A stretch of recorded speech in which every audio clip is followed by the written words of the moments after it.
Thomas with Living Well Connections, and this is our first online Lunch and Learn. Today, Dr. Ludy Menten is speaking, and Dr. Ludy is what I call her. She's a certified autoimmune protocol health coach and genomic medicine clinician. She has a PhD in biology and more than 10 years of clinical studies expertise working in pharmaceutical companies developing drugs for autoimmune, neurological, and rare diseases. Her health journey led her to change her career. Ludy is managing 2 autoimmune diseases, Hashimotos and Vitiligo, with the Autoimmune Protocol, or AIP. She is passionate to spread the word,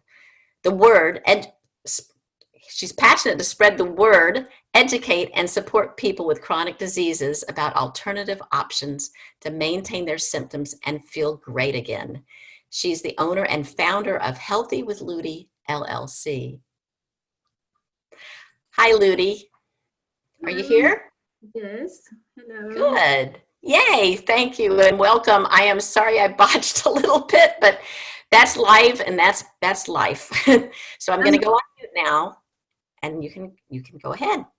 Thank you for this introduction. I'm glad I'm not the only one that I'm not able to pronounce some words like that. I thought that was my English, but it's cool. I guess I have to share my screen first. Then I will do that and that. One thing we may do is the rest of us, let's turn off our videos for during the presentation. No, you can stay there. Oh. I can see you. I want to see you. Like that I can talk to someone. I like it. Okay, back on. I think I can keep it another way, because I like to have all of you around. Like that I don't have the feeling that I'm speaking empty. I'm speaking to you. It's pretty cool. Then, yeah, what I will explain to you, it's that if there is a disease running in your family, it's not a fate. You can take control of your health.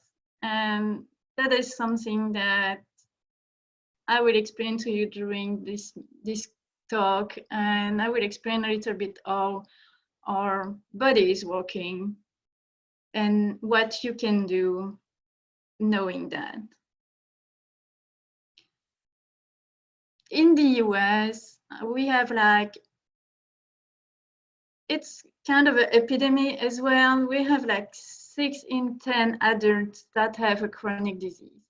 What we mean by chronic disease, it can be heart disease, cancer, lung disease, but autoimmune disease as well, diabetes, Alzheimer's and dementia.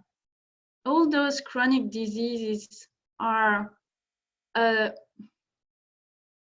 it's like a big thing. They are costing a lot in healthcare. They are causing a lot of death. But our medical care don't know how to deal with them, because they seems really complicated for them, and then they are just throwing away drugs on symptoms. But usually that's not necessarily what is the first thing to do. One of them are autoimmune diseases. There is no even more than 80, it's more like 100 different autoimmune diseases that have been identified. And around 50 million Americans have at least one autoimmune disease.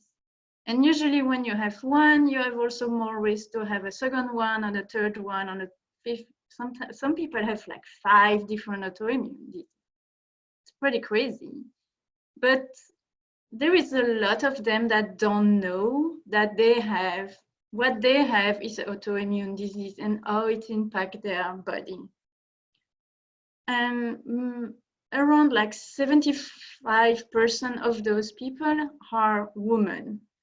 Because autoimmune disease will touch more women due to also our,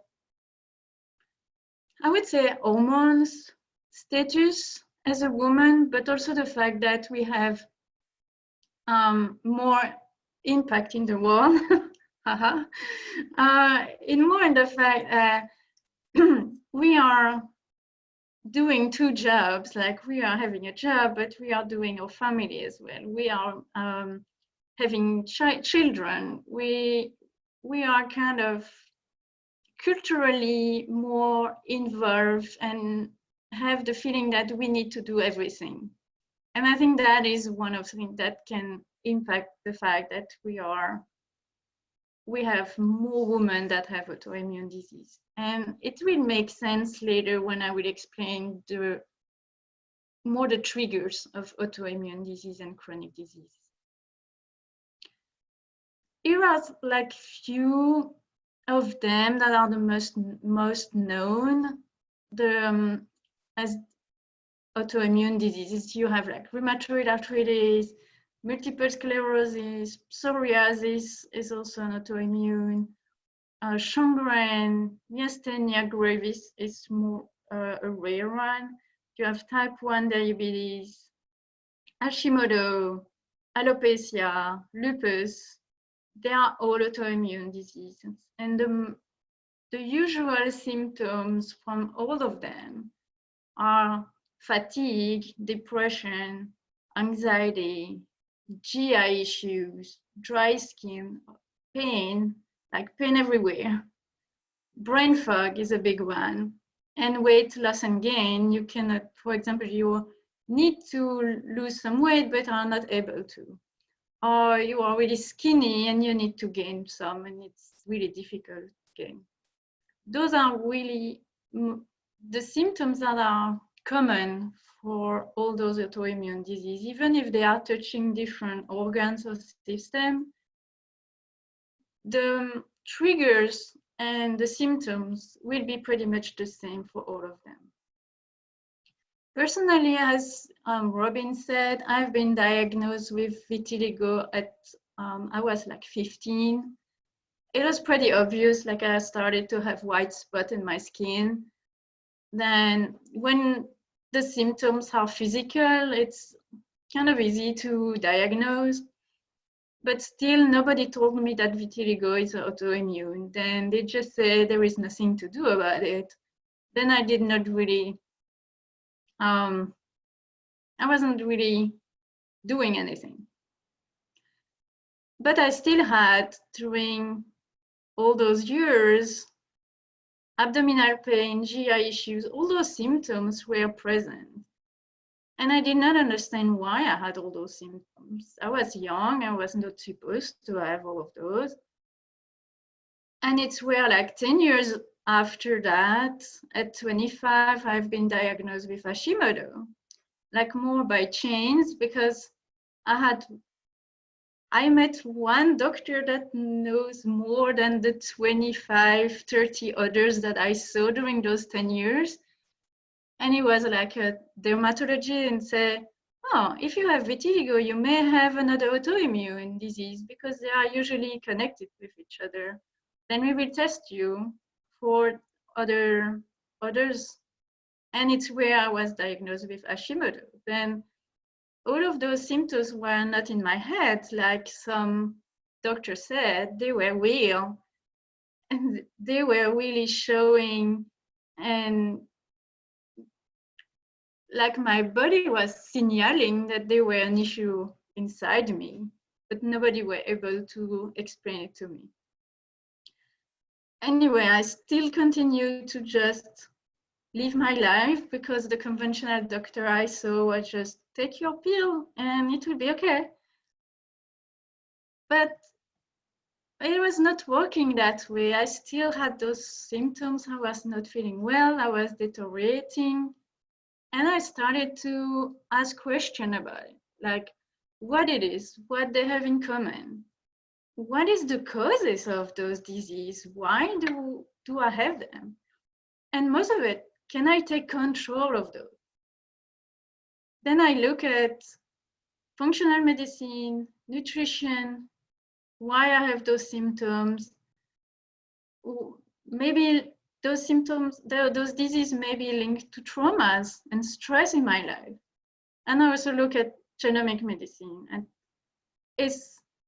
those causes are linked to my personal genes. Then it's where I decided to change career. Then, as Robin said in her introduction, I have a PhD in biology and I work in pharmaceutical companies. And after all my researches, I was not feeling at my place anymore. Like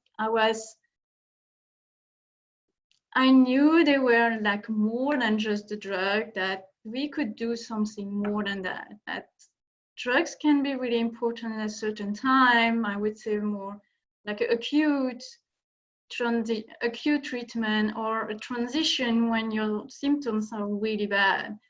But the goal is to go into a better lifestyle and something that can really do a difference into your own body. Then it's where I train as a health coach and an autoimmune protocol coach. And also last year I got a certification as a genomic medicine clinician.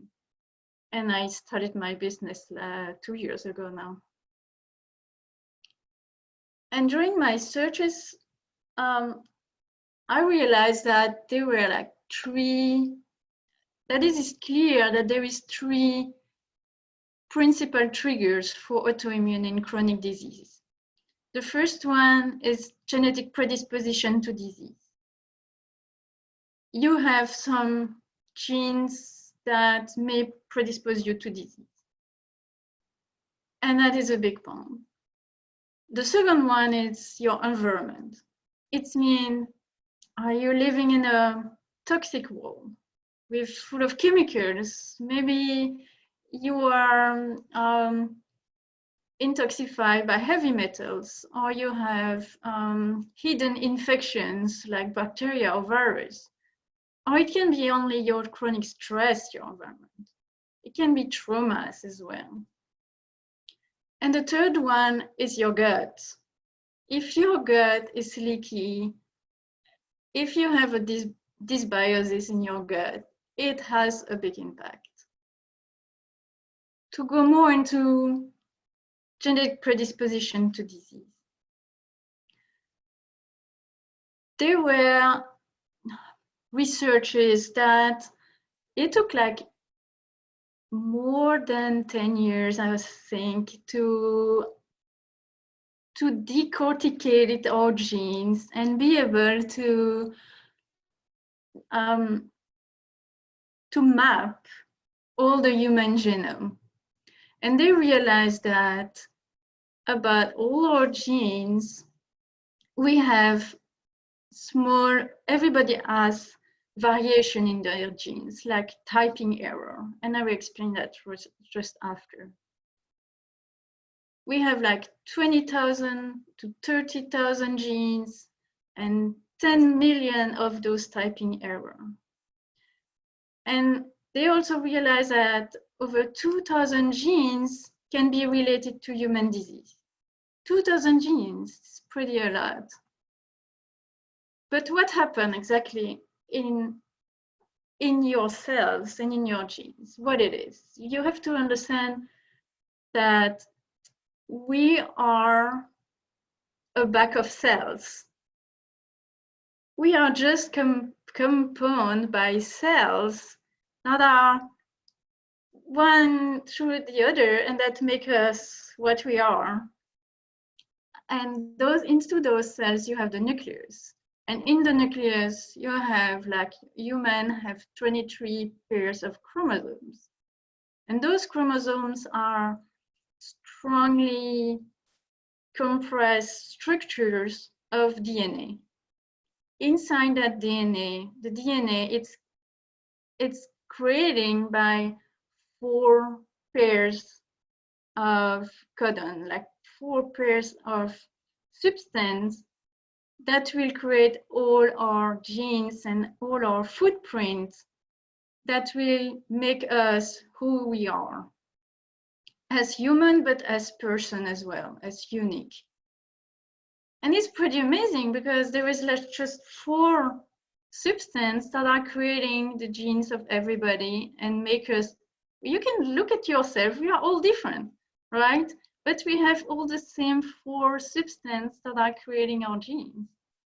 And those genes, if you are like looking at a part of it, those genes will produce our proteins and the enzyme that will be used for the reaction inside our body. For example, in this example, we are creating the protein, the collagen. And all those proteins will be used into our biological or biochemical pathways. It's really complex pathways that are, as you see, all interconnected with each other. Those biochemical reaction needs those protein and those enzymes creating by our genes to do what they have to do and to make our body work optimally. But as I said, it's like when you need to type a lot of, when you are writing or you are doing typing error, right? Especially when you have to type really fast, just you type it, just, oh, I forgot a T, or I put an E instead of an A.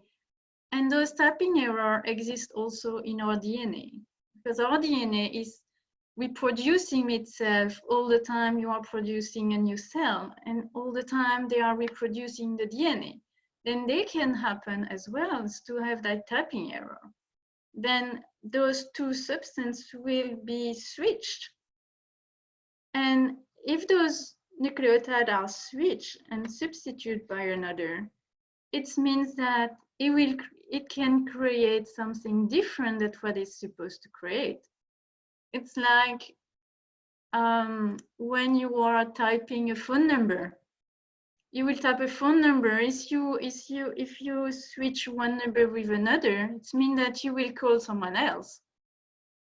It's not the right person you will call. Then here is the same with the DNA. If there is a switch, it may, depending on where it is, that switch can create either just a typing error like in the example, and then the protein will maybe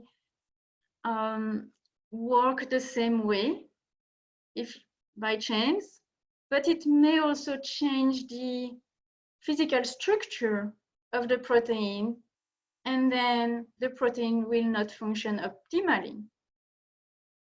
It will function a little, but not 100% as it should. Or that substitution can also create something totally different. And then instead of creating collagen, you will create another substance. And then you will miss the collagen, you will not have enough of it. Then they will have like an imbalance in your biochemical reaction because you are not creating exactly what you need to create. And those genetic, those typing error, those gene variation, then I said, I not said, but they are called SNP, single nucleotide polymorphism. It's really the fact that you are like substituting one nucleotide by another. Those SNP or gene variation are shown to be linked to specific diseases. And it has been shown that if you have a SNP in some of those genes, you may be more predisposed to specific autoimmune diseases, for example. Yeah. Then when you understand that the way your genes are functioning, and you think that, okay, I cannot change the genes themselves, but there is like more than just your genes. You have also all the environmental toxins around you. The polluant there is in the air, in the water, in the soil, all the plastic around, and people are smoking, but in your food as well, then the chemicals they are putting in the food, the way we are eating without being mindful when eating, and eating like crappy food as well. But Rachel will agree with me, in the cleaning products, in the skincare product as well, there is a lot of chemicals that will impact our health. But environmental toxin is also the stress.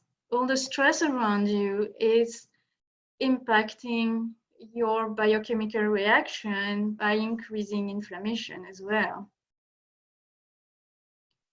Emotional and physical traumas are shown to also create inflammation and modifying and impacting your biochemical reactions. And it can be, sometimes we say emotional trauma, but everybody can have emotional trauma. It's more the way you are perceiving your trauma that is impacting your health. It can be really a small thing for someone, like just divorce of your parents can be an emotional trauma for you. But for other people, it can be really hard, like a rape or war or physical abuse. It's like also emotional and physical trauma. Then nothing is too small either for you. It can be impacting for you the way you are integrating that trauma. Infection are also a big part of the toxins that are impacting your health. You can, for example, the herpes virus. It's a herpes virus. It's a virus that is inside you and it's dormant most of the time. And when you have like immune compromising moment and you feel down, like you have a cold or some other down time in your immunity, then you may have like a herpes virus that will show up, because it will use that weak moment to get up and to be active again.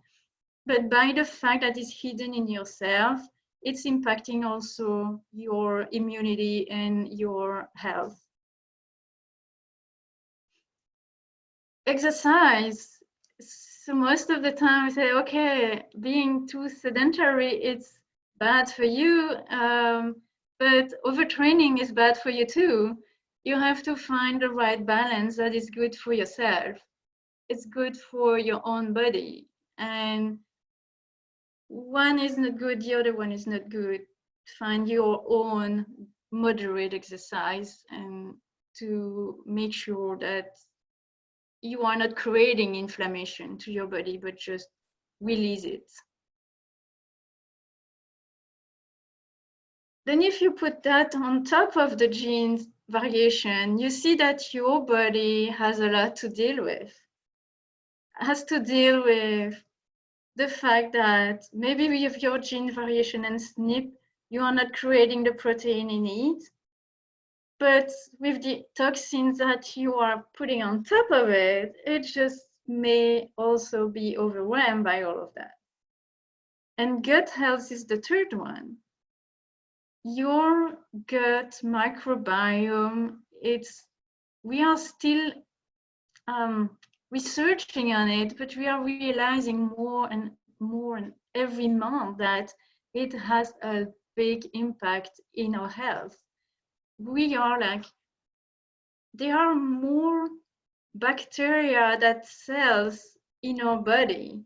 We are living in a commensal way with bacteria. They need us and we need them, because they will synthesize some vitamins that our body cannot do. They will help to metabolize our food. They will break down our food. They will produce some energy. They will store fat. They will do things that our cells are not able to, but we need the good ones. There is only the good ones that can do that, and we need a certain balance in our bacteria. Otherwise, the bad ones can influence the balance and make us sick. Then it's really the way that we are using those bacteria and taking care of them that will be really important. And every of those inflammation trigger that I discussed earlier has an impact on our gut bacteria as well. If you have a lot of inflammation and triggers, that will weak your gut bacteria as well, or not feed it correctly, and then create an imbalance. And that imbalance is now recognized to be linked to a lot of different diseases. It can be autism, it can be Alzheimer, is shown to be related to gut dysbiosis, it can be allergies. There is a lot now that is shown. And it's where you understand that your human body is really complex and everything is interconnected. Our way to live is connected with our microbiome, is connected with our genes, is connected with the way we think, and is connected with our health. And I like to compare also our body with a car. If you are buying a really fancy, pretty, wonderful car, you want to take care of it, right? You don't want to put like soda in your car because a car is not supposed to have soda. And if you buy a good car, you don't want to break it right away, then you will take care of it, right? You will follow the instruction on the user guide. You will buy the best oil. You will buy the best fuel. And why are we not doing it with our body? We just have one. If we break the car, we can buy another one if we have enough money. But we cannot do the same with our own body. We just have one. We have to take care of it. But the issue I see is, did you receive a user manual, a user guide for your body?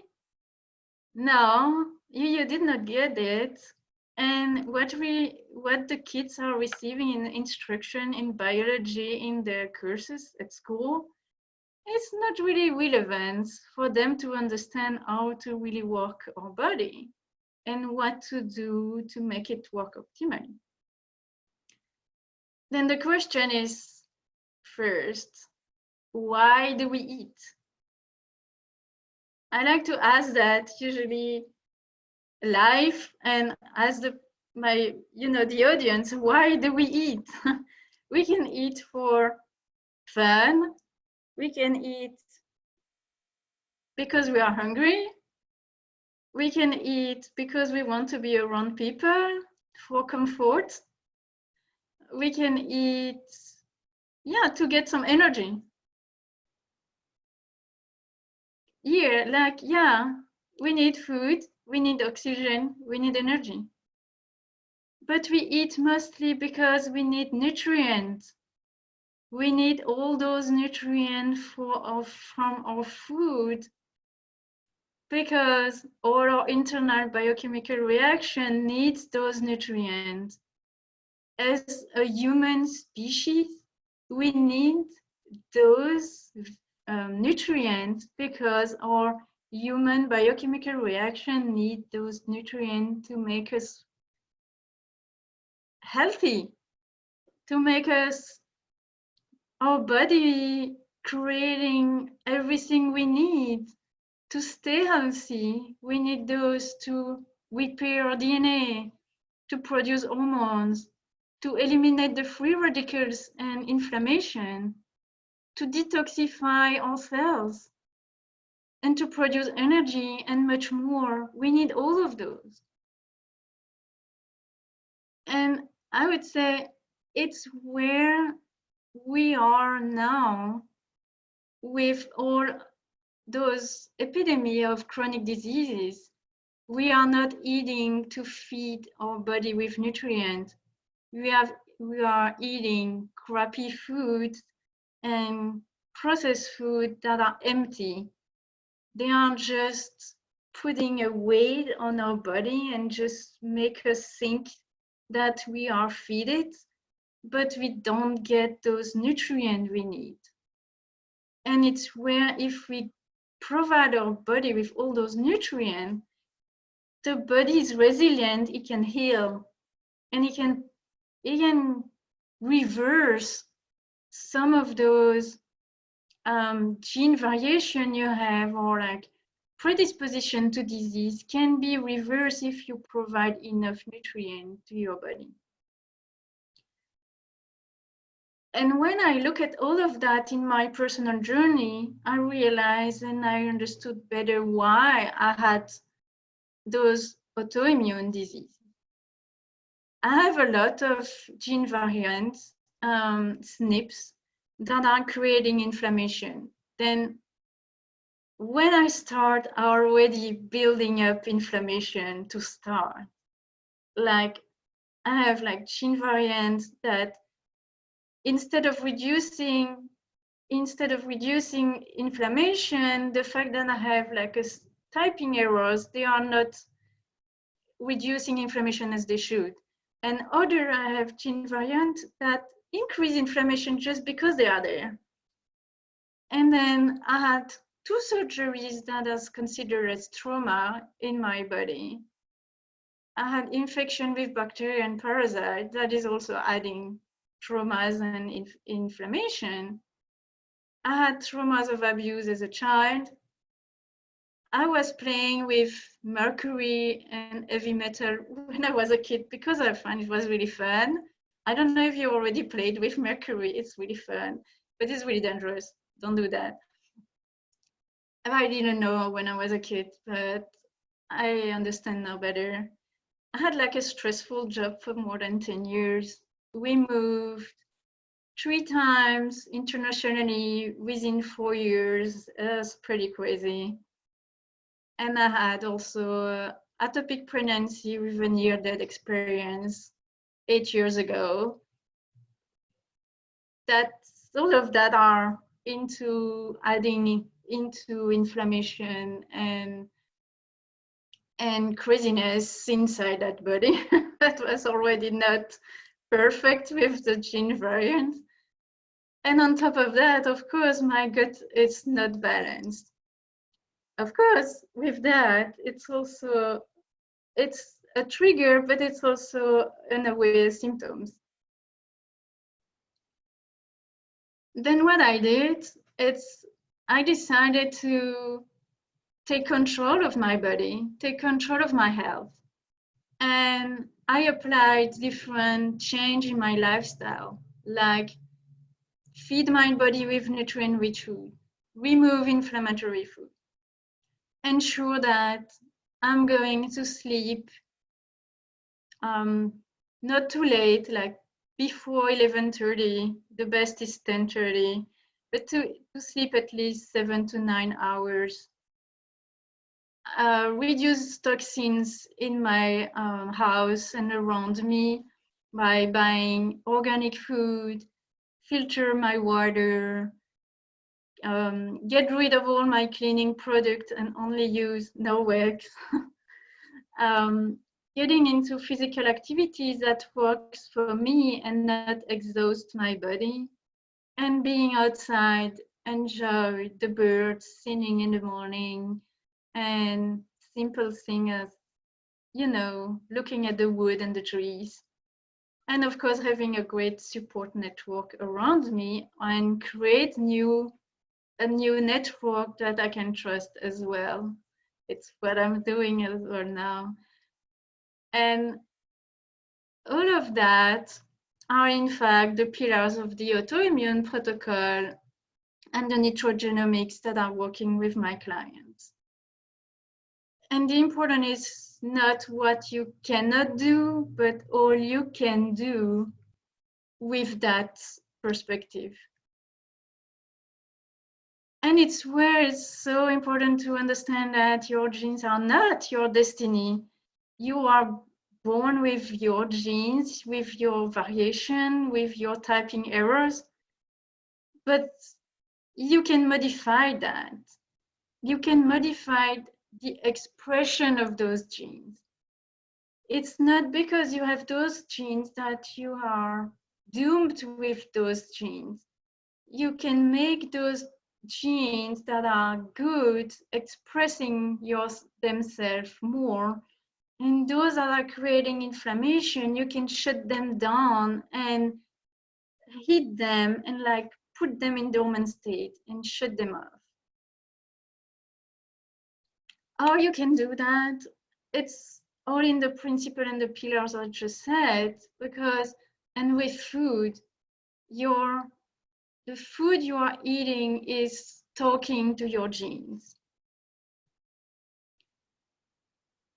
And it's the way we can also manage that. It's you want to look more into how you are internally and what are your gene variation. We are really looking at a whole, because as I said, your body is, everything is interconnected. And it's not just, oh, I have bi genes because I did the 23andMe and then I know that I have MTHFR and I will not just do that. No, it's not you. Your genes map, it's one of the tools you can use, but it's not the only one. The genomic testing I'm doing are a great tool, but I need also all the rest of it, like what's your history, what's your diet, what's your health priorities, what are your symptoms. And looking at all of that, we can provide better recommendation on what you can do to switch those genes through better health. And that is really the goal of what I'm doing with my clients now. And you will say, yeah, that's good, but what I'm eating now? Then the best food for your genes are food that are nutrient dense. As I said, we need those nutrients for our genes to be happy. And the best ones for Americans, I know it can be gross, but it's organ meats, offals, the liver, brain, tongue, heart. If you did not try chicken heart or duck heart, you have to try. It's really delicious. And it's so full of nutrients. And in Belgium, when I was a kid, we had like the butcher. He had like all of that. We could choose. Okay, we were eating the brain that was delicious. Yeah, I know. We were eating the kidneys. You could go in those fancy restaurants and you can order kidneys. It's like a fancy meal in Belgium, and it's so delicious. But yeah, you have to try. Let me know if you try. Seafood, it's also so important because they are providing the active form of omega-3 fatty acids that are so important for your genes and for your body. We know that the brain is 60% composed by fat. Then you need really good fat to have a brain that is working optimally. Of course, all the vegetable and fruits from all colors. You certainly already heard about Eat the Rainbow. It's not crazy, it's real. With each color is providing different phytochemicals. And with those different phytochemicals, you provide your body what it needs. Among those vegetables, one family that is really important is the cruciferous. Cruciferous family is pretty large. Here is just few examples that are most known, but there are more than that. And they are so rich in sulforaphane, in quercetin, and other vitamin and phytochemicals that they have been recognized as really efficient to fight cancer cells and to create a good immunity.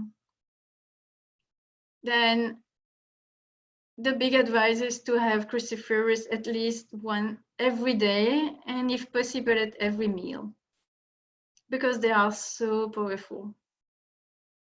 All the herbs and spices are awesome as well, because they will provide those bioactive and phytochemicals you would need.